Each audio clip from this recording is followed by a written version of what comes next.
Le plaisir est toujours renouvelé, mesdames et messieurs, de vous retrouver chaque dimanche pour notre messe dominicale. Aujourd'hui, j'ai le réel plaisir de recevoir Jean-Claude Ovouemba, qui est président du MPCR. Et avec lui, nous allons débattre des temps forts de l'actualité. Comme vous le savez, l'actualité est très, très riche. Nous n'allons pas tourner autour du pot. Très heureuse de vous recevoir, Jean-Claude Ovouemba. Bonsoir, madame Kimonto. Je commence d'abord par vous attaquer. Personnellement, j'ai suivi quelqu'un dans une chaîne sœur ou une autre chaîne qui a dit presque ouvertement que Jean-Claude Ovouemba est français.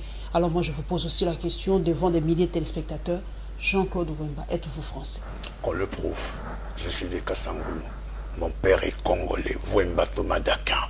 Ma mère Elisabeth Kintseki. Je suis né sur Cabinda 210 le 17 août 1957. Je n'ai pas d'autre nationalité d'emprunt. Je suis Mukongo. Je suis l'homme de Bissimbi, de Bankoulou. Mais vous avez quand même, je sais que vous avez vécu énormément en France et je sais qu'il y a beaucoup de Congolais qui ont une autre nationalité. Est-ce que le nombre d'années passées en France, vu la facilité que procurent ces passeports étrangers, vraiment Jean-Claude Ovouemba n'a pas un passeport bleu? Si je l'avais, je le dirais ouvertement puisqu'il y a le moratoire qui continue. Et je vais vous dire la vérité, à l'époque j'étais réfugié politique. Depuis 79. Depuis 79. Ok. Voilà, nous allons... Mais vous savez, ces genres de débats, bon, je sais qu'il y a 2 ou 3 personnes de la majorité qui ne cessent de le dire, qui s'occupent un peu de leur vie familiale, c'est mieux. Parce que quand vous ne parvenez même pas à payer les pensions alimentaires et vous voulez sortir au creux de vague, ça devient un peu réconfortant. Jean-Claude Ovouemba est député national de Kassangoulou 2006-2011. Quand vous échouez, même dans votre rue, on ne vous a pas voté à 5, ce n'est pas Jean-Claude Ovouemba. Jean-Claude Ovouemba n'habite pas à la commune de Bandalungwa. Jean-Claude Ovouemba, il y a une photo qui circule sur le net montrant la tombe d'Étienne Tshisekedi. Vous êtes allé à Bruxelles, vous inclinez devant la dépouille mortelle d'Étienne Tshisekedi. Est-il réellement enterré, Étienne Tshisekedi? Non, le président Étienne Tshisekedi n'est pas encore enterré, tout ça. Donc c'est un montage, ce photo? Parce que c'est un montage, comme vous avez vu le montage sur la reine, pardon, sur la princesse, la femme du prince William. Il y a des montages maintenant qui se font sur la télévision, au niveau du net et tout consort. Vous avez bien vu aussi Mende, le ministre Mende a voulu nous faire croire que le premier vidéo sur le net, sur les actions des membres de Kamwini Sampo était l'œuvre de Moïse Katumbi à travers une officine à Bruxelles. Et maintenant, il s'avère que le général Pondé, qui a envoyé des magistrats militaires intègres qui sont encore dans ce pays, qui sont revenus en confirmant et en arrêtant même les gens qui ont filmé et les gens qui ont posé ces actes d'exaction. Alors tout cela, c'est regrettable. Nous sommes dans un pays, là où maintenant, comme il y a le net, tout le monde peut prendre votre visage, madame Paulette Kimonto Kipiob, en train de s'embrasser avec Donald Trump. Donnez-nous la véritable réponse, mais Étienne Tshisekedi n'est pas encore inhumé. Il n'est pas encore inhumé. Ce tombe que vous avez vu, c'est la manière la plus négative, la plus néfaste, la plus macabre que les officines de ce pays utilisent pour dénaturer ce grand homme, cet héros, le seul et le vrai héros national de ce pays, Étienne Tshisekedi Bambolombo. Voilà, nous prenons le premier condensé, mesdames et messieurs, c'est le discours de l'évêque Outembi aux Nations Unies. Comme vous le savez, aujourd'hui, il y a campagne diplomatique intense pour la République démocratique du Congo. Outembi était aux Nations Unies, et bien, chez Okitundu aussi, et les mouvements citoyens. Tout le monde aujourd'hui est à l'extérieur pour parler de la RDC. Plus de précision dans ces premiers condensés.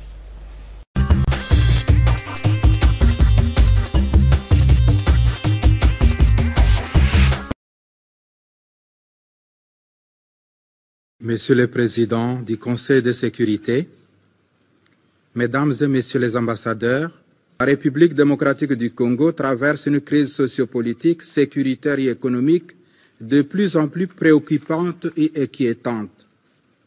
Toutes les institutions à mandat électif de la République démocratique du Congo ont épuisé leur mandat. C'est une première dans l'histoire de notre pays depuis son indépendance. Les constituants n'ayant pas prévu une telle situation, l'accord politique global et inclusif du centre interdiocésain de Kinshasa s'avère la seule feuille de route réaliste pouvant sortir le pays de la crise institutionnelle. Malheureusement, l'arrangement particulier destiné à assurer la mise en œuvre du dit accord peine à se conclure. La persistance de cette situation risque de rendre obsolète l'accord du 31 décembre 2016 et donner l'occasion de reporter la tenue des élections prévues en décembre 2017, voire d'en appeler à l'organisation des référendums ou à une modification de la Constitution. À ce propos, la CENCO est persuadée que cette crise ne peut être maîtrisée que par la mise en œuvre intégrale et rapide de l'accord de la Saint-Sylvestre et par la formation des gouvernements d'union nationale ayant suffisamment de légitimité et la confiance du peuple congolais pour organiser les élections et assurer l'alternance démocratique au pouvoir. De ce qui se précède, la CENCO recommande au Conseil de sécurité des Nations Unies 1. D'appuyer au niveau international politiquement, diplomatiquement et juridiquement l'accord du 31 décembre comme l'unique feuille de route réaliste devant permettre à la RD Congo de sortir de la crise. 2. De soutenir les institutions nées de l'accord du 31 décembre 2016. 3. De renouveler et de renforcer le mandat de la MONUSCO en réactivant sa force d'intervention pour sécuriser les populations civiles, accompagner logistiquement les prochaines élections, les prochaines opérations électorales.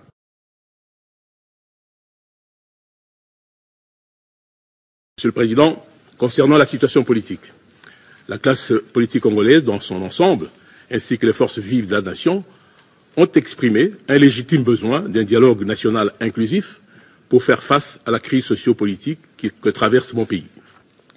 La situation politique est actuellement dominée par la mise en œuvre de l'accord politique du 31 décembre 2016, ainsi que la finalisation de l'arrangement particulier. À ce stade, 2 points de divergence restent à régler pour l'application de l'accord. Il s'agit de la question sur la procédure de présentation du candidat Premier ministre, ainsi que celle du remplacement du président du Conseil national de suivi de l'accord. Cet arrangement particulier concerne notamment la désignation du Premier ministre, la formation du gouvernement, la mise en place du Conseil national de suivi de l'accord, le chronogramme de la mise en œuvre de l'accord, la redynamisation de la CENI et le renouvellement du Conseil supérieur de l'audiovisuel et de la communication. S'agissant de la nomination du Premier ministre, le Rassemblement est appelé à présenter une liste comportant, en tout cas, au moins 3 noms des candidats à ce poste, parmi lesquels le chef de l'État aura à en nommer un, conformément à l'article 78 de la Constitution. Pour ce qui est du président du Conseil national de suivi de l'accord, celui-ci avait été désigné par consensus. Il devrait en être de même pour son remplacement, qui devra se faire de la manière consensuelle. Étant donné que le président du Conseil national de suivi de l'accord devra provenir de l'opposition, le gouvernement exhorte cette dernière, et plus particulièrement le Rassemblement, à surmonter cette dissension actuelle afin de se mettre d'accord sur la personne du candidat qui devra remplacer le défunt Étienne Tshisekedi. Le gouvernement tient à rassurer votre Conseil qu'il n'existe aucune manœuvre dilatoire de sa part de nature à retarder la mise en œuvre de l'accord. Le retard que connaît le processus est dû à des circonstances objectives, plus particulièrement le décès de M. Tshisekedi qui a poussé la CENCO à suspendre les travaux. Nous sommes convaincus qu'avec la reprise des négociations le 16 mars 2017, les parties finiront par trouver un heureux dénouement à ce point de divergence.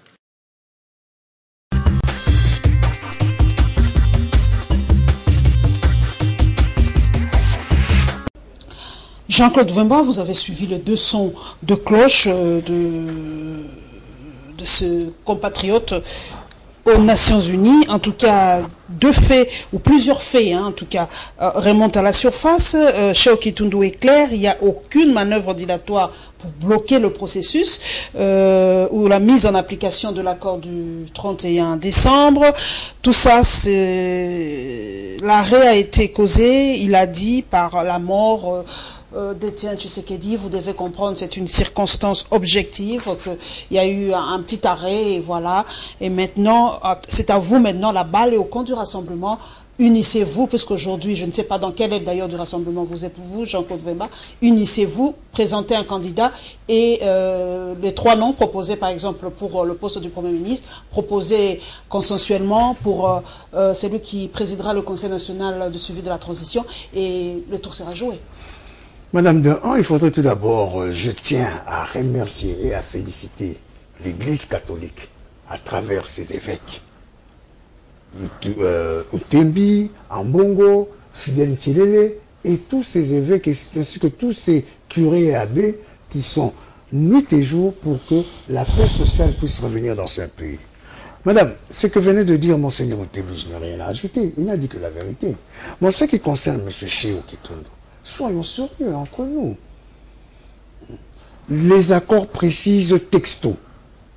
Le rassemblement enverra le nom du Premier ministre auprès du Président de la République pour qu'il puisse prendre acte. Le nom. Il y a combien de rassemblements aujourd'hui? Non, il n'y a qu'un seul rassemblement. Non, mais vous, on vous dit que vous êtes de l'aile Katumbi, il ne faut pas se voiler la face. Vous soutenez Moïse Katumbi, vous êtes proche de Moïse Katumbi. Oui, je suis très proche de Moïse Katumbi. Donc vous êtes de l'aile de Moïse Katumbi. Soyons réalistes. Madame, il y a 9 plateformes qui est issue des assises de Genval. Sur les 9 plateformes qui ont signé, qui sont signataires des accords de Genval, aucune plateforme ne s'est désolidarisée du rassemblement. Et les autres, les accords, le professeur Matungulu, oh non, pas bien qu'ils sont rentrés, mais quand même il y a eu un clash à un moment. Madame, il y a des personnalités au rassemblement, pas dans les plateformes. La dynamique est toujours dans le rassemblement. Le G14, l'IDP, c'est tout consort.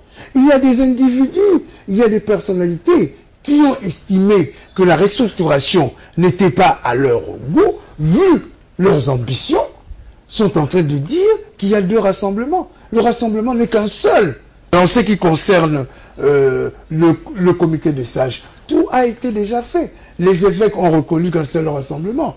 L'autre, les Congolaises et les Congolais qui veulent, parce que c'est en politique toute ambition est légitime, on leur laisse aller le temps. Moi, Jean-Claude Wemba aussi, je pouvais être candidat. Depuis que Jacques Matanda Mambo et Koudia Koubanza m'a présenté à Etienne Tshisekedi en 1997, jusqu'aujourd'hui, je n'ai jamais quitté Tshisekedi pour une semaine. Mais il y a tant d'autres qui veulent gueuler, qui veulent mais vous n'avez pas travaillé avec Mobutu à un moment. Mais qu'est-ce qu'il y a à voir avec le maréchal Mobutu? Le maréchal Mobutu a travaillé avec tout le monde. Vous n'avez pas quitté Etienne Tshisekedi pour... Non, au contraire. C'était le mouvement contraire. Non, c'est contraire. J'ai commencé ma vie politique en France en tant que président du MPR France. Voilà, donc c'était le contraire. Jusqu'en 97, quand le maréchal Mobutu est parti d'ici. Et d'ailleurs, j'ai dit pourquoi je n'ai pas pu reprendre le MPR entre mes bras, tout simplement parce que le maréchal Mobutu nous n'avait pas laissé un héritier qu'on pouvait ne fût-ce que contester en leadership, et il n'a pas été le cas. C'est pour cela que j'étais obligé de créer le MPCR, notre parti, le 27 novembre 1997, et que le 27 novembre de cette année, on totalisera 20 ans, madame, le parti que je conduis, que nous avons créé avec Désiré Pongo, avec Mafuata Joseph, Flori Paolissi, enfin tant d'autres, Moïse Moniguela, et même Kabassile Chimanga, qui étaient des parrains de ce parti. C'est pour cela que nous disons tout simplement ceci. Sur les 9 plateformes signataires, il n'y a aucune plateforme qui s'est désengagée. Que les uns et les autres puissent, selon les ambitions, vouloir profiter, dire que oui, nous sommes candidats, on peut à même assumer cette responsabilité, je le respecte. Et je dis, madame, il n'y a pas l'aile katumbiste. C'est bien beau aujourd'hui de dire l'aile katumbiste. Comment Genval a été monté? Mais c'est grâce aussi à Moïse Katumbi. Parce que quand il y a eu cette jonction entre le président Etienne Tshisekedi Amulumba et Moïse Katumbi, c'est là où il y a eu le mouvement, et que à travers eux deux, il y a eu Genval. Donc ce n'est pas aujourd'hui vouloir dire que il y a, madame, je vous le dis, il n'y a pas le rassemblement KTB, Katoto et les officines de services de sécurité de l'enseignement. Parce que tout est connu dans cette ville, dans ce pays. Ou bien les katumbistes de l'autre côté, non. Il y a des gens qui ont dit, bon, on y va avec ce nouveau leadership, c'est là où nous continuons. Donc, comme monsieur Chez Okitundu est en train de dire que le rassemblement puisse trouver... Non, ça, ce sont de... D'ailleurs, micmac. Je veux en venir. Est-ce que vous êtes aussi facilement achetable? Parce qu'aujourd'hui, on a ouï dire, nous sommes des journalistes d'investigation, que vous êtes facilement achetable. C'est pour cela, aujourd'hui, la majorité présidentielle se frotte le main. Il parvient à vous diviser. Comment la majorité aujourd'hui, entre guillemets, selon certaines opinions, divise l'opposition aujourd'hui? Je ne peux en aucun cas préciser quel est ce leader politique qui a été acheté par la majorité. J'ai émis des réserves. Je vous dis tout simplement, madame, les officiers de la République, les services de renseignement, même l'année, même à l'époque de SNIP, de Mobutu, dans tous les pays au monde, les services de secret de renseignement sont habitués à manipuler, que ce soit la majorité, autant l'opposition. Donc, pour qu'ils puissent venir le faire ici au Congo, mais ça ne me dérangerait pas. Je dis tout simplement, madame, parce que les gens commencent à dire, ah non, il faudrait envoyer, il faudrait qu'on se suive. Mais à ce que je sache, aux accords interdiocésains du 31 décembre, c'était marqué nulle part que le président du comité des chefs serait Etienne Tshisekedi Lumumba. On l'avait choisi selon la formule ça n'a sa personnalité. Maintenant, on doit trouver aussi un candidat consensuel. Madame, est-ce que M. Kabila est candidat consensuel, président de la République dans ces pays? Vous ne parvenez pas. M. Kabila n'aurait même pas cela, et vous croyez que vous l'aurez au sein du rassemblement? Ah non, même le Christ ici revenu aujourd'hui. Il sera en face de musulmans, de Bissimbi, de Bankoulou, de Mandona et de tout consort. Non, pour moi, je dis en franche vérité que le leadership est là. Félix Antoine Tshisekedi Tshilombo, président du Rassemblement et futur Premier ministre. Politique fiction, Jacques Luvumba. Si ça ne marchait pas, la Senko, si c'est un échec, qu'est-ce qui va se passer aujourd'hui? Madame, maintenant je veux dire la vérité au peuple congolais. Madame, il n'y a qu'une seule personne qui nous empêchait de faire quoi que ce soit. C'est le défunt Etienne Tshisekedi Lumumba. Madame, le 19 décembre, nous tous on était déterminés à mourir pour que ce pays au moins puisse respecter la Constitution. C'est lui qui nous a appelés. Il nous a dit non. Nous avons la Senko. J'ai eu beaucoup de coups de fil. Du président Barack Obama, le pape François Ier, ainsi que beaucoup de leaders. Le président Dos Santos de l'Angola, le président Sassou Nguesso du Congo-Brazzaville, ainsi tant d'autres qui m'ont appelé pour me dire non, faisons confiance à la Senko. Parce qu'il faut dire la vérité, la Senko est issue du sommet de Luanda.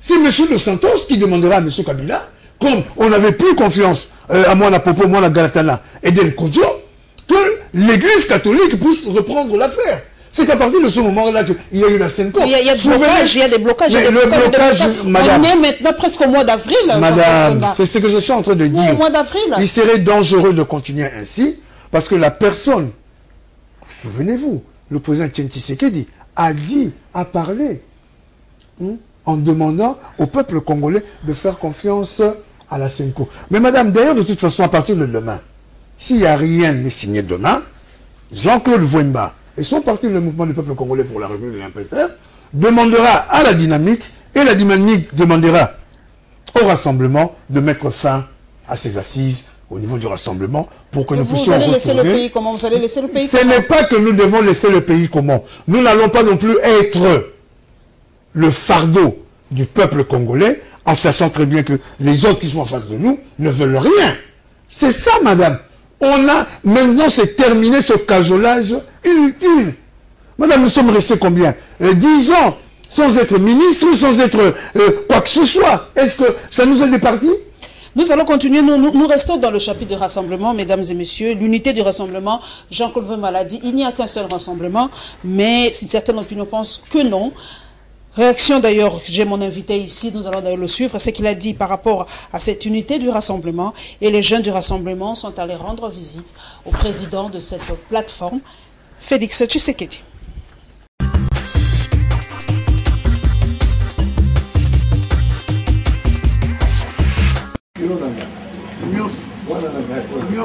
L'ambiance était des familles se joue à la résidence d'Étienne Tshisekedi. Le rassemblement affiche complet, comme en témoignent ses accolades, le grand ténor de la dynamique de l'opposition sont désormais derrière les nouveaux leadership de ces regroupements politiques incarnés par Félix Tshisekedi et Pierre Lumbi avec qui ils ont échangé. Gilbert Kiakwama, Freddy Matungulu, Fiondondoni ou encore Jean-Claude Vwemba, tous affirment avoir écouté la voix du peuple. Notre peuple, nous l'avons écouté, nous l'avons entendu. Il s'est étonné de nos divisions, il s'est étonné de nos inquiétudes et ils ont considéré que nous avions le devoir de resserrer les rangs car nous avons peut-être mangé notre pain blanc. Les temps qui nous attendent sont plus difficiles car il faut aller aux élections vite et bien et il faut se souder. Voilà pourquoi nous sommes ensemble. Le rassemblement a retrouvé son unité, affirme Gilbert Kiakwama, qui s'explique sur l'absence de Joseph Olengankoy à cette rencontre avec Félix Tshisekedi Tshilombo. Chacun a son propre rythme. Il n'y a pas de pieds qu'on traîne. Ils sont tous là. C'est le rassemblement qui est un. Et je pense que nous sommes toujours dans cette démarche-là où il était question que nous puissions écouter notre peuple, c'est-à-dire la démarche de l'unité, pour que nous puissions parachever l'œuvre que nous a laissée le président Étienne Tshisekedi. La priorité pour la population congolaise, c'est que nous passions rapidement à la mise en œuvre de l'accord du 31 décembre 2016, qui nous amènera à l'alternance démocratique dans notre pays, que tout le monde appelle de ses voeux. Et nous savons que ça passe par l'unité du rassemblement. Voilà pourquoi nous sommes là, pour pouvoir matérialiser cette unité. Cette unité retrouvée au sein des rassemblements est un signal fort à l'endroit de ceux qui voudraient se servir de la division de ces regroupements pour retarder l'application de l'accord du 31 décembre.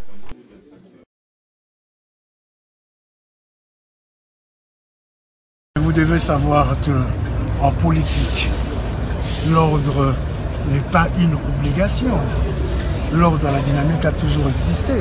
Sur les 9 plateformes de la dynamique, les 9 plateformes sont là. Pardon, les 9 plateformes ici du Genval, les signataires du Genval, elles sont là. Il faut dire la vérité que parmi certaines plateformes, il y a les grands leaders de ces partis qui n'ont pas apprécié, qui n'ont pas en symbiose dites ce qui s'est passé par rapport à la restructuration. Mais tout ça, c'est derrière nous. Le président Félix Antoine Tshisekedi Tshilombo a été investi président du Rassemblement. L'honorable Pierre Lumbi a été investi président du comité des sages.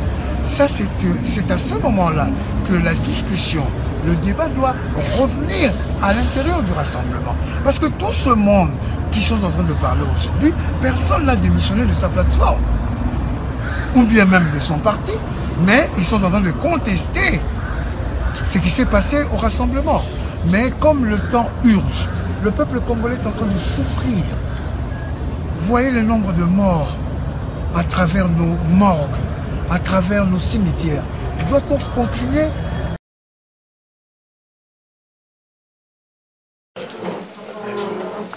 C'est une imposante délégation des jeunes du rassemblement reçue par Félix Tshisekedi.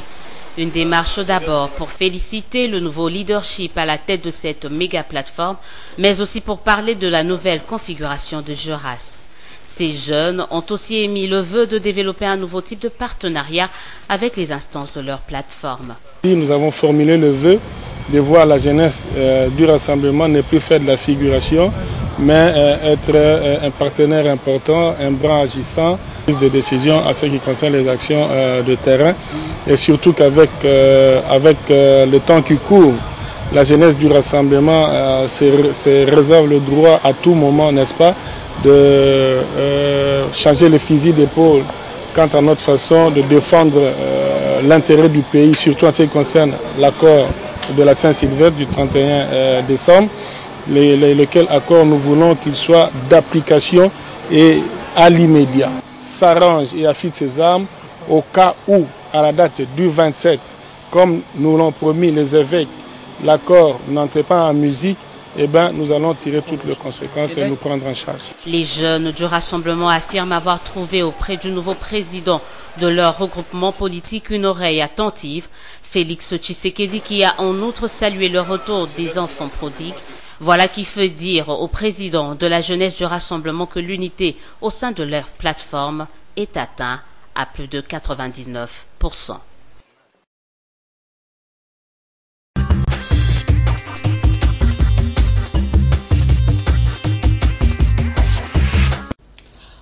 Jean-Claude Vouemba, nous avons suivi Mzee Kiakwama. Est-ce que vous avez écouté? Non, Mbuta voilà. Kiakwama. Bon, c'est la même chose. Le musée, là, c'est pas nous. Mbuta Kiakwama. Voilà, admettons. Moi, Kaka Kiakwama. Voilà, moi je suis congolaise, je mets Mzee Kiakwama. Admettons. Nous avons suivi Mzee Kiakwama.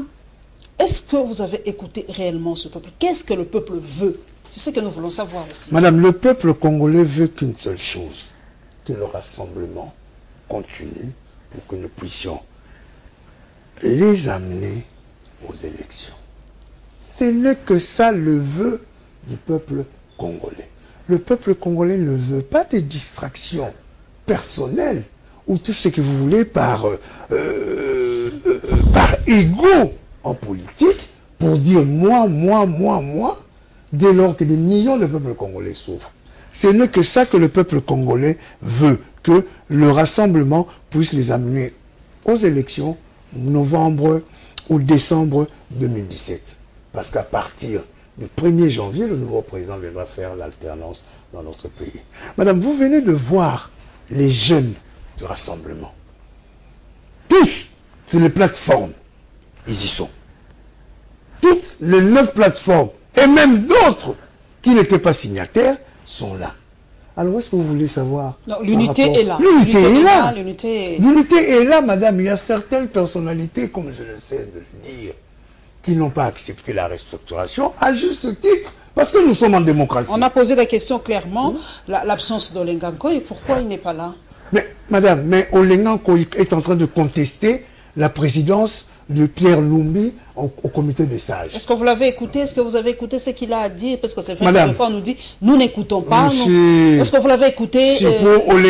Pourquoi il conteste Pierre Lumbi? Pour le président Olenganko, et je crois, si je ne m'abuse, Pierre Lumbi est venu à la dernière heure, il ne peut pas exercer cette fonction de président du comité des sages. Et selon lui, qui doit être président de ce comité? Non. Mais puisque lui-même est candidat à ce poste. Donc à partir de ce moment-là, il n'accepterait pas la présidence de Pierre Lumbi. C'est ça le problème, madame. Ce n'est pas parce que vous êtes venu en retard ou quoi que ce soit. Est-ce que cette durée-là aussi, c'est vrai qu'il peut pas, il y a aussi une frange des gens qui l'écoutent, qui comprennent. Est-ce que ce laps de temps aussi ne joue-t-il pas en défaveur de Pierre Lumbi? Parce que lui, il a fait par exemple autant d'années dans l'opposition, mais quand il s'agit de prendre des postes, vous vous occupez de ceux qui ont peut-être, permettez l'expression, un peu d'argent, vous mettez ceux qui ont l'argent devant, ceux qui n'en ont pas, vous le négligez. C'est ce qui se dit. Vous avez aujourd'hui mis Katumbi presque au firmament, ou sur un piédestal, Katebe c'était la même chose, et tout ça, donc... c'est un peu ça qui se dit. Madame, je ne sais pas où est-ce que vous voulez en arriver. Moi, j'ai le respect de M. Moïse Katumbi et même de M. Raphaël Katebe-Katoto parce qu'ils ont sorti leur argent pour venir organiser l'opposition. Nous ne devons pas le mettre en fuite. Sans moyen, madame, vous ne pouvez pas faire de la politique. Ça, c'est partout dans le monde. Alors, ces gens-là mettent à profit ce qu'ils ont pu avoir dans leur vie pour que le peuple congolais puisse aller en symbiose devant eux. Madame, je veux citer un exemple. Pierre Lumbi, qui était conseiller spécial du président Kabila, à travers son parti, le MCR, ont dit au président Kabila, pas question de toucher à la Constitution. Si vous essayez de faire de manigances pour révisiter la Constitution, nous on partira. On risque d'y arriver d'ailleurs à ça. Ils sont partis, madame. Madame, ils sont partis. Il faut aussi leur rendre ce courage, madame. Vous avez votre beefsteak tout le matin et vous cédez à le laisser. Qui S'ils sont partis, ce sont les grands serviteurs de la nation congolaise, madame. Parce que quand le gouverneur Moïse Katumbi parlait de 2 pénaltys, il était gouverneur. Mais il était déjà en contradiction par rapport à la ligne que voulait mener son parti et le président de leur parti, et le président, leur autorité morale. Madame, moi je ne suis pas quelqu'un, moi j'ai été moboutiste, madame. Je combattis l'UDPS. En Europe, tout le monde le sait, madame. Quand le maréchal Mobutu est parti, j'ai annoncé à la population congolaise, maintenant que le président Mobutu est parti, je ne peux pas aller embrasser le nouveau venu, Laurent Désiré Kabila et consort, que je ne connaissais pas, ni d'Adam ni d'Ève. Je dis, je préfère mieux aller voir un ancien ami de mon père, quoique se sont déjà fâchés, comme papa est mort, l'ami de papa, qui est papa Etienne Tshisekedi de la Moulumba, qui nous connaissait à travers nos prénoms et qui connaît très bien la famille, m'a accueilli grâce à Jacques Matan de Mambo Lukudia Kubanza. Et alors, dès lors que nous sommes entrés là-bas, madame, on a commencé à travailler en partenariat, en égalité avec l'UDPS. Les autres sont arrivés, madame. S'ils apportent quelque chose de nouveau, de bien par rapport à cela, il faut bien venir comme chantait Michel Delpech, hein, il faut bien venir de quelque part. Mais si ça ne marche pas, vous avez dit qu'on ne touche pas à la Constitution, mais le référendum est constitutionnel. Est-ce qu'on peut y arriver à faire aujourd'hui un référendum? Ça serait de la malhonnêteté. Quelle sera votre réaction si on proposait un référendum? Ça serait de la malhonnêteté parce que pour des gens qui ont échoué pendant 5 ans à vouloir organiser les élections. Madame, vous savez, ce qui se passe dans ces pays, madame Paulette Kimuntu Kipiob, c'est un problème grave, madame. Je suis autorité budgétaire. Chaque année, madame, il y avait 250 millions de dollars qui étaient réservés à la rubrique CENI. Pendant 5 ans, madame. 1 milliard 250 millions de dollars. Nous allons Où est-ce que cet argent-là est parti en disant que même l'actuel président Nanga, à peine arrivé, a dit qu'il y avait à peine 61 millions de dollars en 5 ans. Non, madame, alors, vous n'avez pas pu trouver de l'argent pour organiser les élections, mais vous voulez dire que vous avez trouvé de l'argent pour organiser le référendum. Quel référendum, madame? Ok. Nous poursuivons, nous nous rendons à la Senco, mesdames et messieurs. Les travaux ont repris. Hein. Je crois que même d'ici là, nous aurons les conclusions parce que normalement, ce lundi, on doit, en tout cas, en finir avec les travaux de la Senco. Ça a pris du temps. Le peuple veut la fin et que le processus continue. Et la réaction du secrétaire général de l'UDPS par rapport à ces pourparlers de la Senco.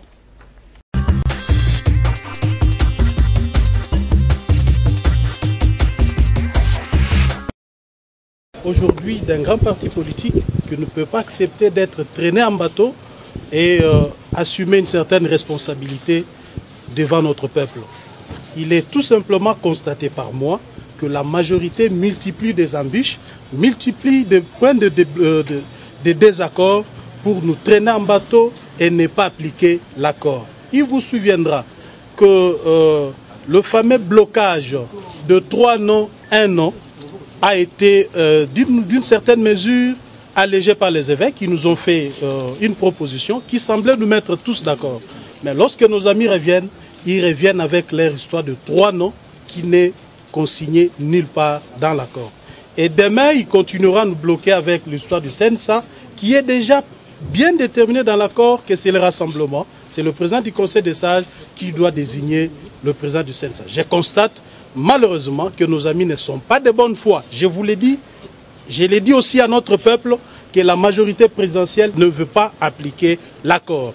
Et comme astuce, ils veulent tirer les choses en longueur jusqu'au mois de juin, je ne sais, et pour que les élections ne soient pas organisées dans notre pays. Je m'assume et je dis que je ne serai pas là pour accompagner qui que ce soit dans une telle démarche, une démarche d'ailleurs dangereuse pour notre peuple et pour notre nation.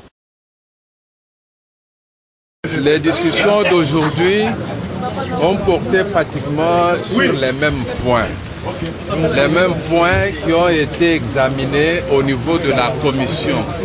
Cette fois-ci, on les a portés à l'instance de la plénière.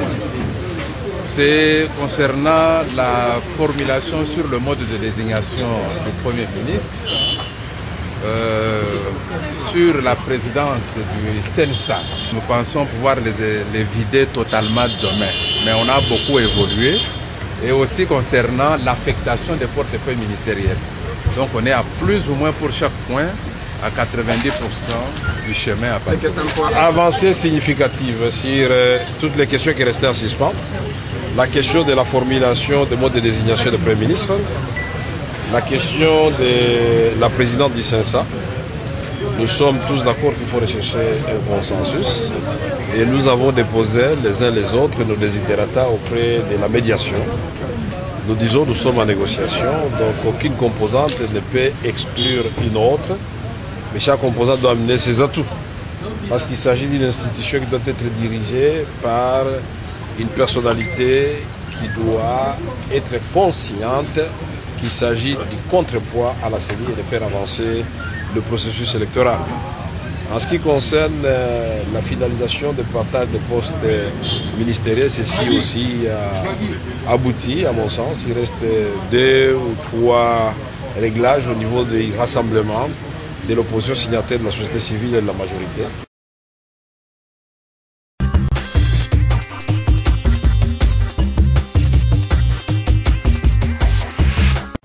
Jean-Claude Vemba, est-ce que Kabound n'est pas un peu trop radical? Parce que quand il y a dialogue comme ça, on doit essayer de mettre l'eau dans son vin pour essayer d'avancer. Pour nous donner un spectacle vraiment devant la population qui, Madame, vous savez, qui angoisse. Vous savez, le radicalisme, des fois, quand vous regardez votre peuple souffrir, vous devez y passer par là. Je soutiens le secrétaire général de l'UDPS, Jean-Marc Kambound. D'ailleurs, le MPCR et Jean-Claude Vemba ont commencé à le dire depuis le début du mois.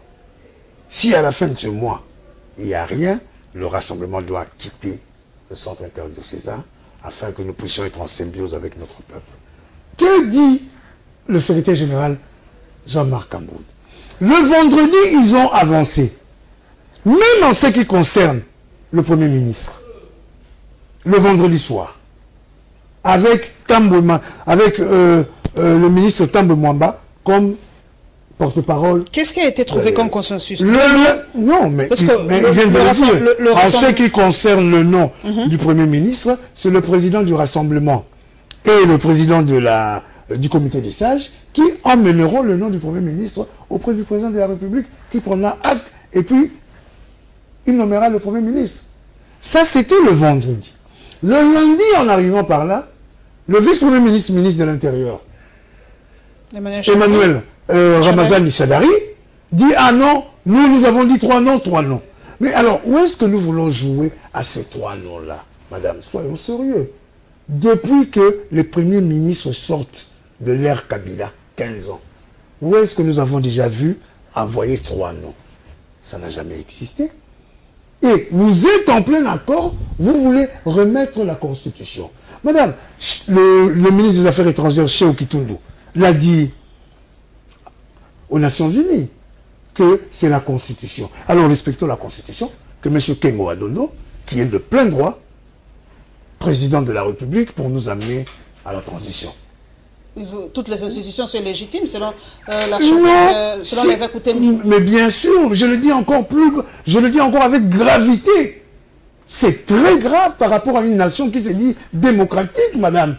Même le chef de votre quartier, de votre rue, est illégitime, jusqu'au président de la République. Soyons sérieux.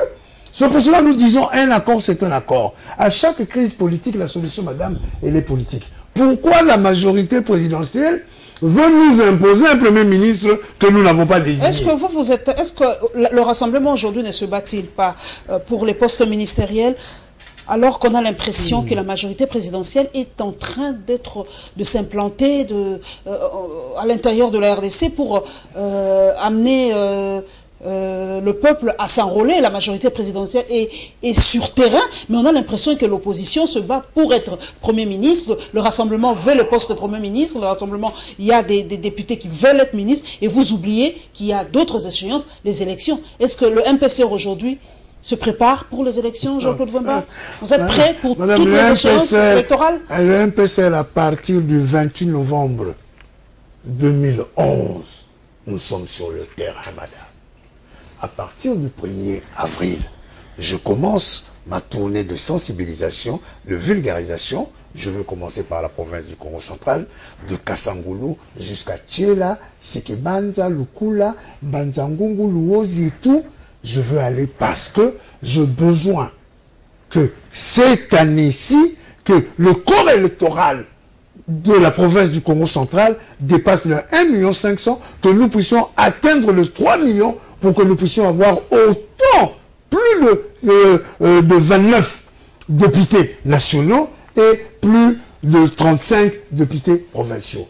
Nous allons commencer à le faire, madame, et moi je vous dis, à partir du 1er avril, je veux commencer à le faire. Madame, le problème en ce qui concerne les postes, mais les postes ne sont pas encore là, madame. Mais vous discutez pour les postes ministériels, comment répartir madame, les ministères. Ça c'est tout à fait normal. Comment voulez-vous donner à une équipe qui a échoué le ministère de la Défense, de l'Intérieur, le ministère de souveraineté, mais madame, même sous Mobutu, il y avait les ministères de souveraineté. Madame, le ministère de souveraineté, ça se partage. On ne vous donne pas le tout. Tout ce qui est sécuritaire, on vous le donne, madame. Vous allez empêcher des gens même de tenir un meeting chez eux à la maison. Madame, comment voulez-vous qu'on puisse encore vous donner la défense dès lors que vous ne parvenez même pas à mettre en friche toutes les rébellions, tout ce qui sort de ce pays en ce qui concerne les manifestations qui tuent. Soyons sérieux, madame.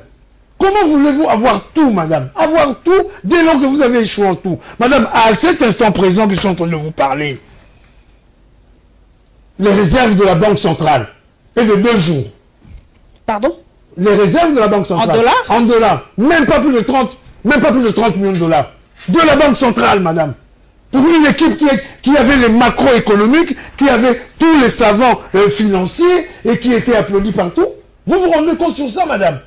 Il y a même un ministre qui m'a dit, vous savez, si on était dans un pays sérieux, à l'heure actuelle, peut-être que ce pays serait déjà en moule par rapport à la corruption que nous avons trouvée.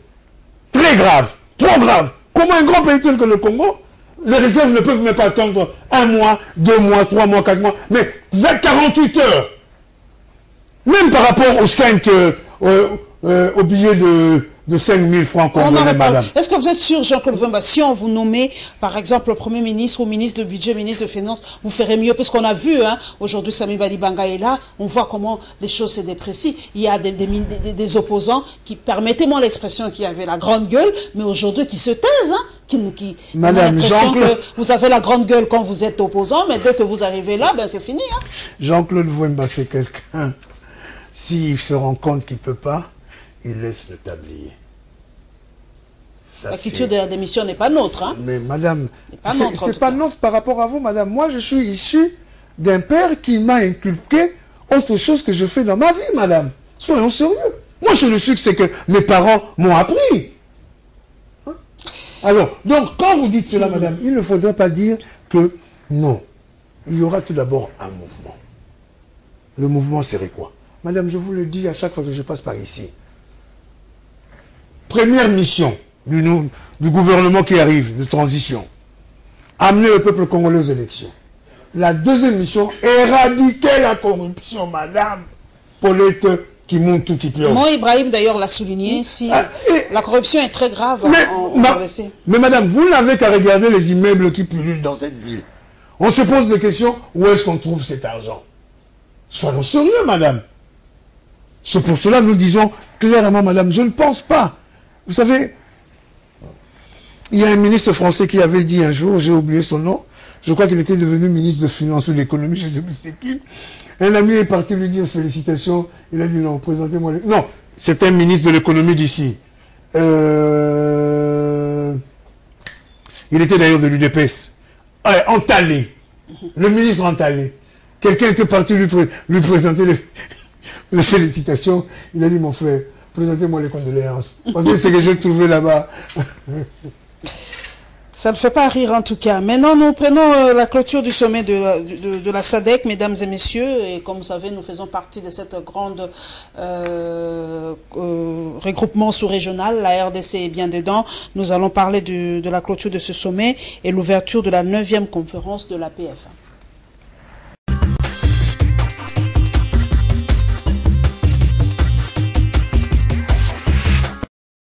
La situation politique en RDC a retenu l'attention des congressistes lors de ce sommet extraordinaire de la SADC. Le Premier ministre de la RDC a expliqué aux participants à ces assises les efforts fournis par son gouvernement en vue de l'organisation des élections, seule voie pour instaurer la légitimité des institutions. À ce sujet, Sami Badibanga a rassuré de doter la CENI des moyens pour atteindre ses objectifs. Les congressistes ont ainsi pris note des efforts renouvelés de la médiation entreprise par la SENCO et ont salué cette dernière pour ses efforts. Deux félicitations ont aussi été adressées au chef de l'État, au Premier ministre et à son gouvernement, à la SENCO, aux partis politiques et toutes les parties prenantes pour les efforts fournis en vue de résoudre les défis politiques et sécuritaires en RDC. Ce sommet a examiné également la question du développement des pays membres de la SADC.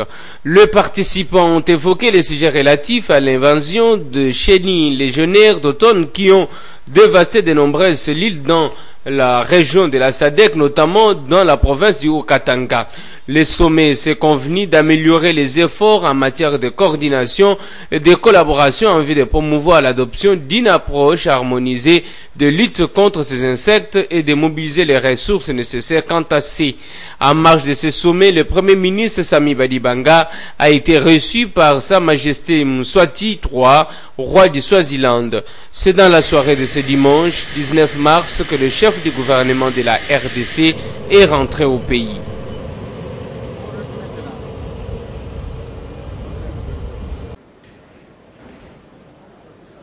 Salle des banquets du Palais du Peuple, cadre choisi pour le lancement des travaux de la 9e conférence des présidents d'assemblée et des sections de la région Afrique de l'Assemblée parlementaire de la francophonie.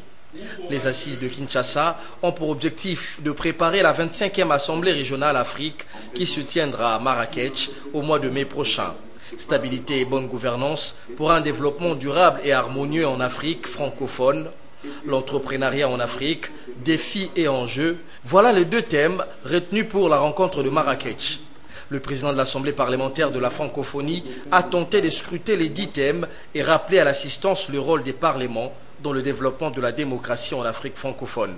Aubin Minakou a aussi, dans son exposé, abordé la question de la conciliation entre la démocratie et les impératifs de sécurité et d'unité nationale, condition sine qua non d'un développement harmonieux, a-t-il indiqué. Ce forum entre parlementaires de la région va examiner les enjeux de la coopération interparlementaire en général et de la francophonie en particulier, tout en accordant de la place aux questions d'actualité.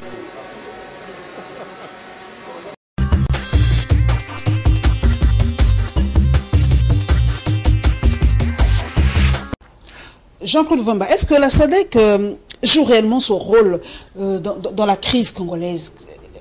On ne sent pas la présence ou le poids, l'impact de ces regroupements quand il y a crise. Mais vous savez que la SADC, c'est le syndicat des présidents des chefs d'État à plusieurs années de mandat. Donc à partir de ce moment-là, ils sont distants, ils peuvent faire plus que leur collègue qui est là continue, qu'un nouveau vent puisse arriver. C'est pour cela, vous voyez, la SADC... Par rapport à cette crise, la SADC n'a pas une position officielle. Reprendre textuellement la position du gouvernement congolais. Donc à partir de ce moment-là... Madame, vous savez, le Congo restera le Congo.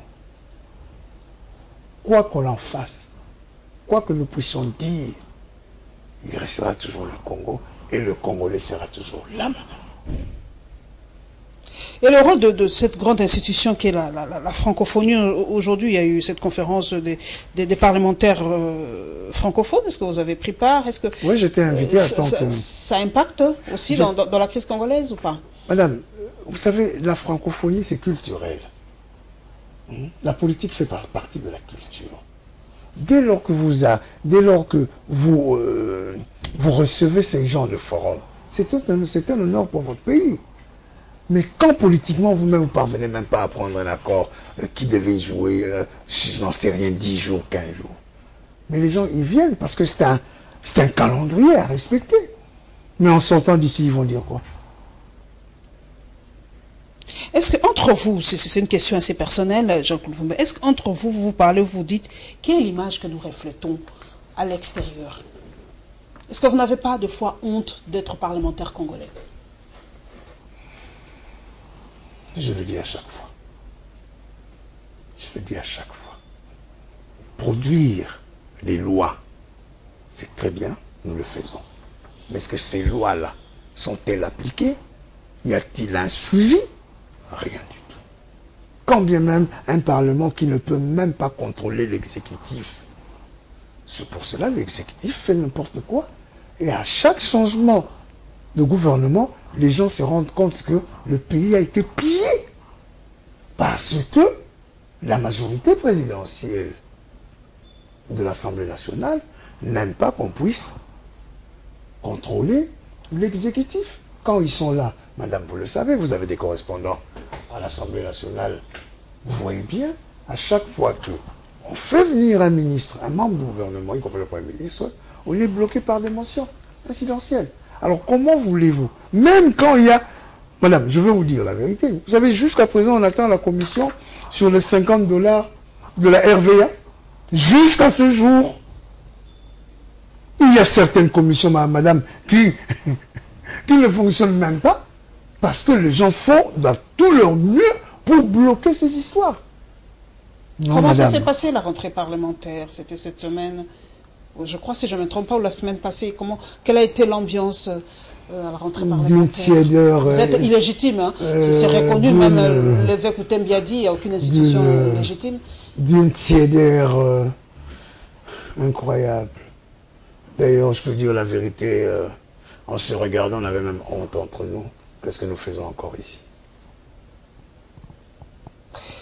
Alors, Jean-Claude Wemba, c'est vrai que nous allons continuer parce que nous allons prendre un sujet assez sensible. Nous allons parler en tout cas de ce qui se passe au Kasaï central. Et Jean-Claude Wemba, en tant que député national, va nous donner un peu son appréciation de cette situation parce que les dernières nouvelles de Chikapa sont assez alarmantes. Nous avons ouï dire qu'il y a eu 50 morts et quelques policiers décapités. Donc, je ne sais pas d'où nous vient cette culture de la décapitation. Eh bien, ça commence à faire un peu froid au dos. Et nous allons parler aussi de la fermeture de quelques facultés de médecine non viables.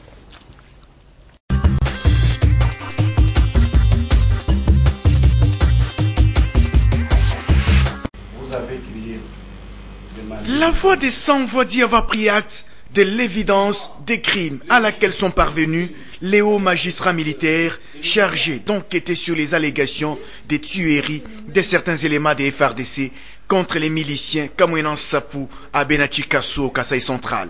La VSV soutient cependant que des crimes similaires ont été également perpétrés entre octobre et décembre 2016 au Kasaï oriental, précisément à Kabeakamwanga et Miabi. Des informations crédibles parvenues à la VSV, qui a eu à interroger des victimes et des témoins oculaires des exécutions sommaires extrajudiciaires, font état de l'usage disproportionné des armes par des militaires envoyés dans le territoire de Kabeakamwanga, massacrant ainsi de nombreux miliciens et des innocents, dont certains à l'intérieur de leur maison. Il s'y est de relever que dans le territoire de Kabeakamwanga, les populations ne sont rentrées chez elles qu'après l'arrivée salvatrice des contingents de la mission de l'Organisation des Nations Unies pour la stabilisation du Congo. La voix des sans-voix dit constater que la vie humaine est banalisée, d'où ses recommandations pour une enquête internationale complémentaire à celle d'avant. La VSV exige une enquête internationale complémentaire à celle qui a été ou qui est en cours et qui est menée par les hauts magistrats militaires sur tous les crimes perpétrés dans les provinces du Kasaï central et oriental en vue de lutter efficacement contre l'impunité des crimes de guerre. L'autosaisine de la Cour pénale internationale sur les 10 crimes relevant effectivement de sa compétence au cas où les enquêtes menées au niveau interne n'aboutissaient pas à la lutte effective contre l'impunité et à la réparation des préjudices subis par les victimes. La voix des sans-voix demande au FARDC de lutter efficacement contre l'impunité en extirpant de son sein des éléments qui ne cessent de ternir leur image d'une armée républicaine. Cette décision de Steve Mbikai est consécutive à cette confrontation d'une délégation de l'ordre de médecins à celle de l'université baptiste de Lubumbashi. Il était question au cours de cette séance, du moins pour le ministre de l'ESU, de faire la lumière sur les refus d'inscrire 600 finalistes de la faculté de médecine au tableau pour prêter serment. Décision que la délégation du Conseil de l'ordre a reconnue et justifiée d'une part par l'inexistence juridique de certaines universités et d'autre part par la non-viabilité de certaines universités. Ainsi, pour couper la poire en deux, Steve Mbikai Mabuluki a institué une commission tripartite afin d'examiner cas par cas les dossiers des finalistes. En dépit de la solution que nous avons donnée pour le contrôle du parcours de chaque médecin qui veut prêter serment, nous prenons ce jour la décision de créer une commission tripartite où il y aura l'ordre des médecins, le ministère de l'ESU et puis de la santé. Cette commission sera chargée de contrôler la viabilité de toutes les facultés de médecine dans toutes les universités à travers le pays. Et nous allons sûrement fermer celles qui ne sont pas viables, celles qui n'ont pas de diplômes universitaires. Motif de satisfaction pour tout le parti, mais surtout la délégation des finalistes. La décision qui a été donnée pour aujourd'hui, c'est vraiment positif de notre côté, parce que nous n'avons pas vraiment besoin que nous tous nous passons et être enregistrés à l'ordre des médecins. Nous avons réellement demandé à ce que l'étude cas par cas soit faite et la personne qui est dans ses droits obtienne son numéro d'ordre sans problème. La commission tripartite composée du ministère de l'ESU et de la Santé ainsi que du Conseil de l'ordre de médecins entame le travail d'ici quelques jours. Elle va contrôler d'abord à Kinshasa puis à l'intérieur.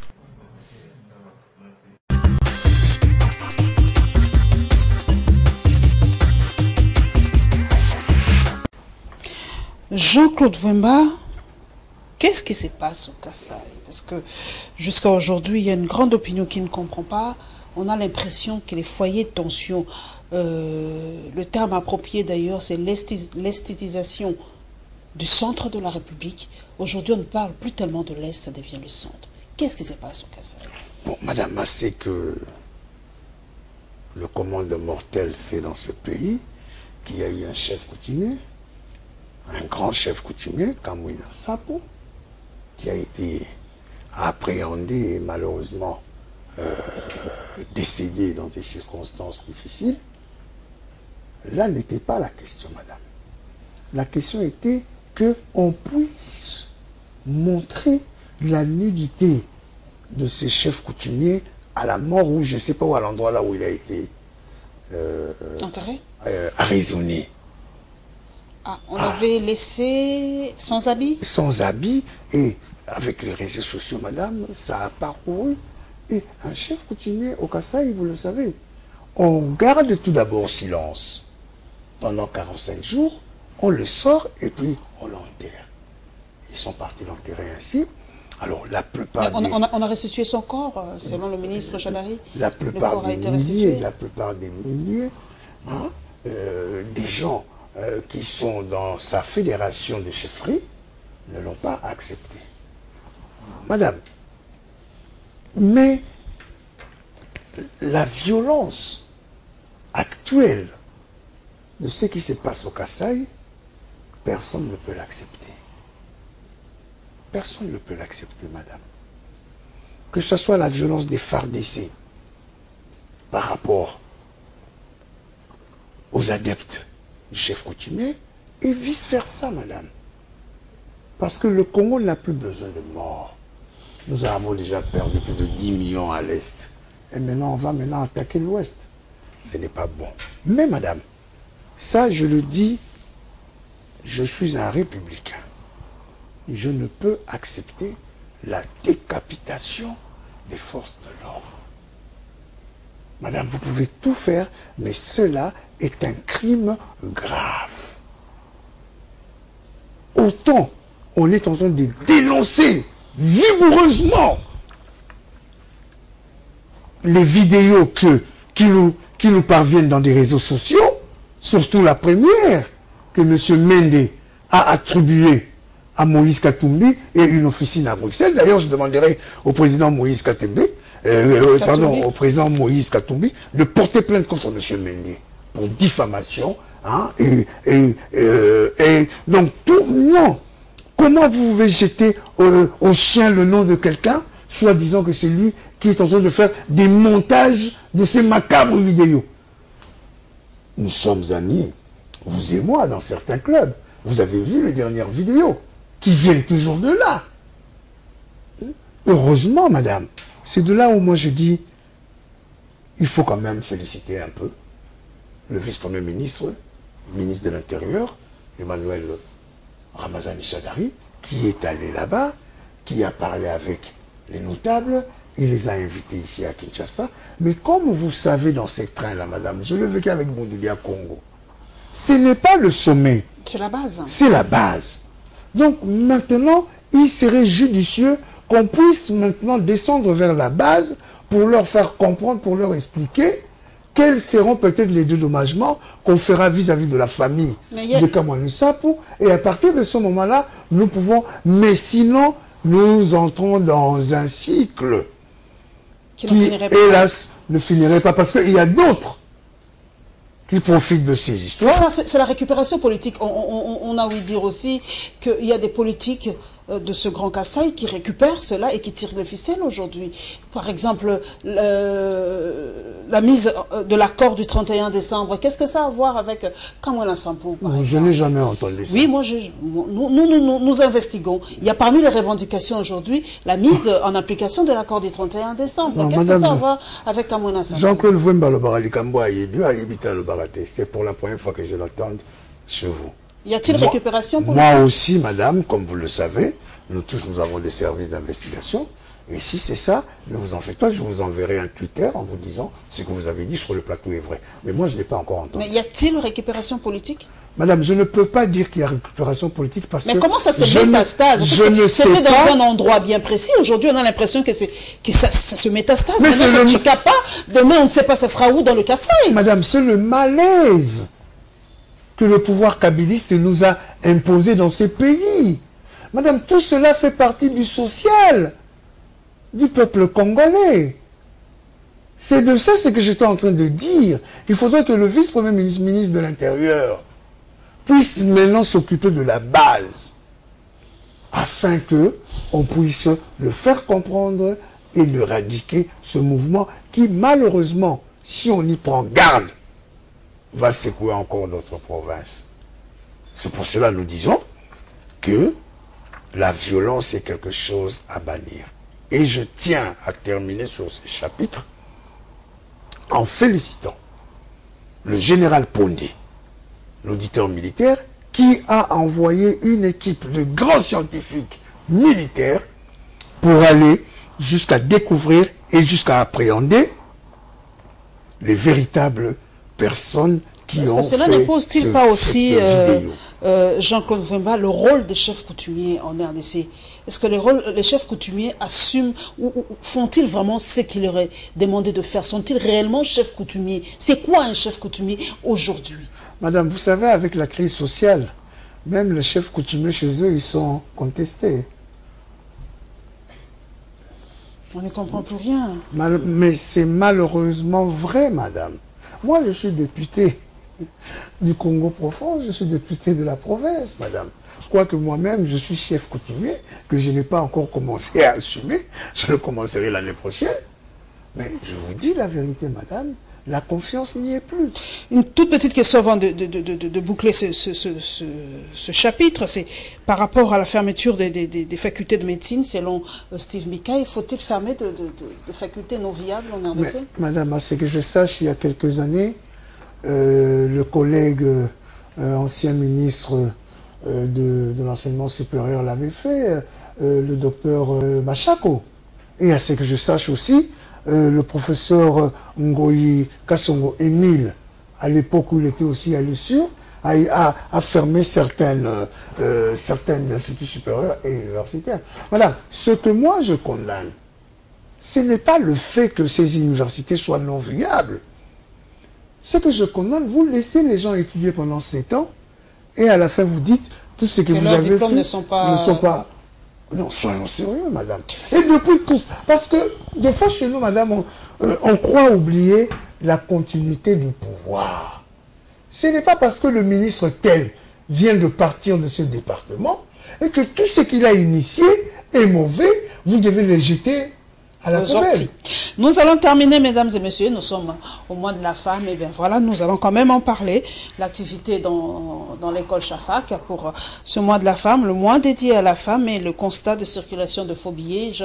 Jean-Claude Vemba a effleuré les billets de francs congolais, mais on vous dit qu'il y a aussi des billets de $100 qui sont faux. On se demande si la République du Congo est le pays où circule que de faux billets. Plus de détails dans ce condensé.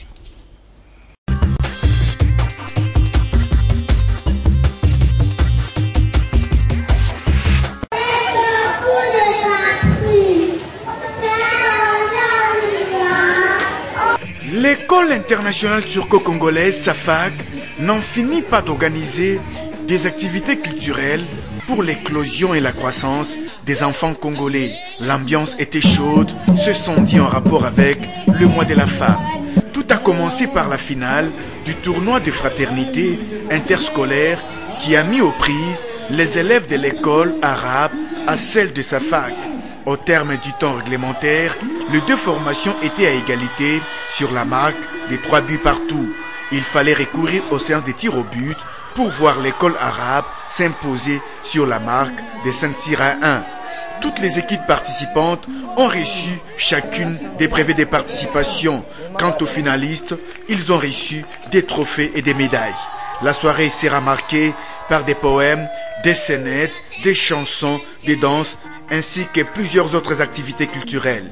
Occasion pour l'inspecteur principal provincial de Kinshasa, Bernadette Ndaya Maïbungi, de circonscrire la journée internationale de la femme à travers le thème de l'année. Nous sommes invités, puisqu'à l'horizon 2030, qu'est-ce qu'on attend de la femme? C'est l'autonomisation et sa participation totale à la politique et à l'économie. Sa participation dans le sphère de prise de décision. Et ce qui peut aider la femme à pouvoir accéder à ce sphère, c'est l'éducation. Pour sa part, le directeur de l'école internationale turco-congolaise, Soumaïli Hamzatan, a lancé un appel aux parents de venir fréquenter leur école car la formation est de qualité. Je crois que nous avons déjà prouvé à la communauté tant nationale et même internationale que Chafak est au top dans le domaine de l'éducation. Celui qui hésite, nous lui demandons tout simplement de passer ici. Je crois que de son passage, il ne va plus continuer à hésiter. La soirée s'est clôturée par un tombola pour encourager toutes les dames venues participer à cette journée culturelle. Attention, madame.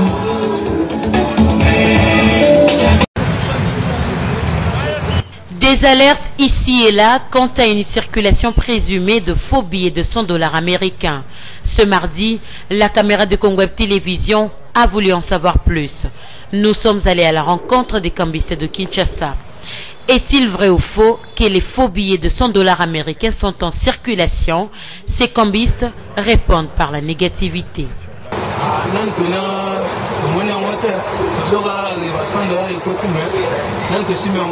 Tout en reconnaissant la possibilité de l'existence de ces faux billets de $100 américains, ces cambistes invitent leurs collègues à beaucoup plus de vigilance. Occasion pour ces derniers d'expliquer comment reconnaître ces faux billets de $100 américains.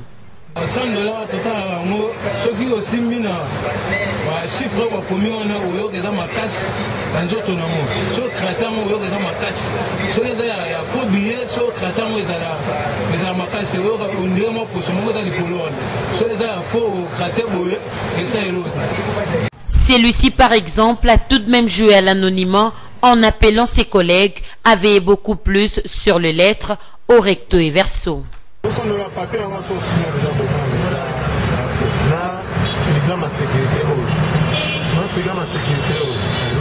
on peut avoir chose au bouchon au boyer, changer en couleur, comme le vert, changer à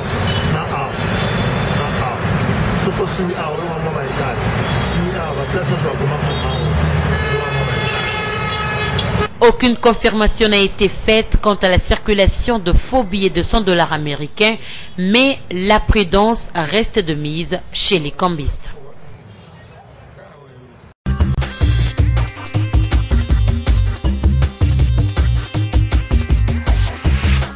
Jean-Claude Vomba, qu'est-ce qui se passe en RDC? Les gens se plaignent. Moi, j'ai été personnellement victime par rapport aux billets de 20 $, 5 000, ça va pas, 10 000. Et aujourd'hui, c'est les 100 $. Qu'est-ce qui se passe dans ce pays? Madame, j'ai suivi, je veux commencer par le dollar, parce que là, c'est... J'ai suivi le président de Cambis et de Kinshasa, un certain monsieur Désiré Obama, qui a son bureau à... Vers le château. Le château. Okay. Il a dit ceci. Au niveau des billets de 100 $, ils ne les ont pas encore appréhendés chez eux. Alors, quand les 100 $ ne sont pas appréhendés au château, alors ces mauvais 100 $ sont épuisés où? Mais par contre, par rapport aux 5 000 francs, madame, vous savez, il y a un économiste que j'ai lu dernièrement qui disait les nouveaux billets de 5 000 francs s'apparenteraient à une planche à billets. Selon cet économiste. Vu cela, nous nous posons des questions. Madame, comment une grosse masse d'argent, qui même, madame, déstabilise le taux d'échange, soit en circulation, d'où ça vient, où est-ce qu'a été les douanes? On se pose des questions, madame. On n'écoule pas plus de 1 million enfin en équivalence, 1 million de dollars en équivalence au billet de 5 000 francs. Donc vous devez à un moment à un autre pris la main dans les sacs. C'est pour cela, madame, nous qui étions habitués malheureusement à certaines planches à billets à une certaine époque de la Deuxième République, nous sommes circonscrits par rapport aux nouveaux billets de 5 000 francs congolais. Et que jusqu'à ce jour, madame, ça va faire 15 jours que cette affaire a commencé. 15 ou 20 jours. Jamais nous avons appris que le service spécialisé de l'État ont mis la main ou bien même soupçonnent un réseau ou quoi que ce soit. Et puis, madame, certains de ces 5 000, ça sort dans des banques. C'est ça ce qui est plus grave. Madame, je vais vous dire la vérité. Même nous, les députés, on a été payés à travers ces billets. Il faut voir comment les commerçants vous regardent. Vous savez, Jean-Claude Vomba dit la vérité. On n'en veut pas, même au Congo central. Ça pose problème déjà? Mais madame, comment voulez-vous que ça ne pose pas problème, dès lors que c'est dans tout le Congo? C'est là où nous disons. On doit démonétiser, comme on a déjà des vents qui... On entend déjà, on dit que non, on va démonétiser d'ici là, parce que ça crée déjà des fractures. Mais madame, moi j'ai vu à une banque, moi-même je ne citerai pas le nom de la banque, les militaires prêts à en découdre. En découdre, parce qu'on leur a donné les billets de 5 000. Heureusement, le billet de 200 francs sont de retour. Alors, nous disons tout simplement que ces billets-là, quand vous prenez des faux billets, enfin, supposés faux billets, parce que moi je ne l'ai pas vu, je l'entends, sortir dans le trésor des banques commerciales, qu'est-ce que vous dites? Nous allons terminer quand même un mot, Jean-Claude Vomba, par rapport au mois de la femme. Je voudrais faire le rapport par rapport au parti MPCR. Qu'est-ce que le MPCR a fait par rapport à ce mois de la femme, pour les femmes? Madame, le MPCR, en ce qui concerne les femmes, a organisé un colloque des jeunes filles, de jeunes femmes, des mamans et tout consort du MPCR, qui sont restées 2 jours en formation au siège du MPCR, et elles sont ressorties avec le privé, ainsi que certains présents. Madame, c'est que moi je voulais dire, bon, peut-être vous êtes un peu Maintenant, vous avez un peu l'âge de comprendre pourquoi j'ai le respect de femme. Ma mère a été parmi les premières femmes à conduire une voiture ici, dans ce pays, à Kinshasa. Ma mère. Je peux dire qu'elles étaient à deux avec maman Vicky Njoli. Ah oui, ça je l'ai posté d'ailleurs. Une des premières femmes à conduire. Parce que mon père, à l'époque, vers les années 54-53, était le dépositaire de la marque Fiat. Ici. Donc il y a beaucoup de gens à cette époque qui faisaient le taxi. Et ma mère, à partir de 59, mon père lui a offert une Fiat. On habitait à l'époque à Dendal. Aujourd'hui, à Kassavou. Ah oui, je confonds. Dendal, c'est pas Bandal, c'est Kassavou. Mon père a toujours eu le culte du respect de la femme en égalité. Donc moi-même, issu de cette union, quand je vois les femmes, je respecte les femmes. Mais il ne faudrait pas respecter les femmes quand il s'agit du mois de mai. Nous avons ici... Mois de mars. Mois de mars, pardon. Nous avons les gouvernements qui sortent, soi-disant, il faudrait respecter les genders. Il n'y en a pas. Ça doit être quelque chose, malheureusement, c'est inscrit dans la Constitution. Mais maintenant, ça doit être dans la pratique. Quand je vous parlais par rapport à l'Assemblée nationale, la production de loi, et qu'en ce qui concerne le contrôle, nous... Non, je veux poser quand même une dernière question que j'ai entendue chez un sociologue, Lojambela, qui a dit pourquoi le ministère Famille, Genre et Enfants n'est octroyé qu'à la femme. Pourquoi un homme ne peut pas diriger ce ministère? Madame, tout justement pour vous dire que les hommes qui dirigent ce pays, les hommes qui font le gouvernement, hein, parce que vous voulez avoir 3 noms, il faut exiger au moins 2 noms de femmes. Ça aurait été mieux, hein, même par rapport aux accords de la Senco. Vous dites 3 noms, mais vous ne précisez pas s'il y a une femme, s'il y a 2 femmes. Non, tout simplement pour dire que c'est le Premier ministre qui nomme, qui désigne ses ministres. Si pour lui ça lui semble que le ministre de la femme, famille et tout consort revienne à une femme, mais madame, ne vous en faites pas, la prochaine fois, je dirai au nouveau Premier ministre de chercher un homme. Pour que ce soit vraiment genré. Ce qui est sûr, cet homme-là ne serait pas moi. Parce que je suis trop faible vis-à-vis de la femme. Merci en tout cas à Jean-Claude Vemba d'être passé à la barre. L'expression est consacrée. Merci à toute l'équipe technique. Merci à tous mes followers sur les réseaux sociaux. Et en tout cas, bon début de semaine à tous les journalistes, membres de l'association Presse pour le Progrès. Nous nous retrouvons, mesdames et messieurs, le dimanche prochain avec le même plaisir. Inch'Allah.